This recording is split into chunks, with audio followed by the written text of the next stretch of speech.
চট্টগ্রামের সীতাকুণ্ডে সন্ত্রাসী হামলায় নিহত র্যাব সদস্য মোতালেব হোসেন ভূঁইয়ার মরদেহ ময়নাতদন্তের জন্য চট্টগ্রাম মেডিকেল কলেজ হাসপাতালে আনা হয়েছে।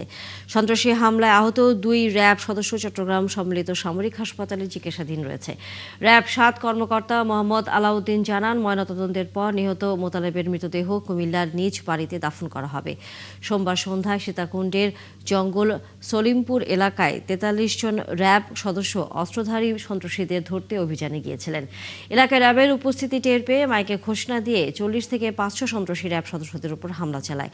এ সময় নায়েব সুবেদার মোতালেব হোসেন ভূঁইয়া সহ র্যাবের 4 জন আহত হন। তাদের পুলিশের সহযোগিতায় উদ্ধার করে চট্টগ্রামের সম্মিলিত সামরিক হাসপাতালে পাঠানো হলে মৃত ঘোষণা করেন চিকিৎসক।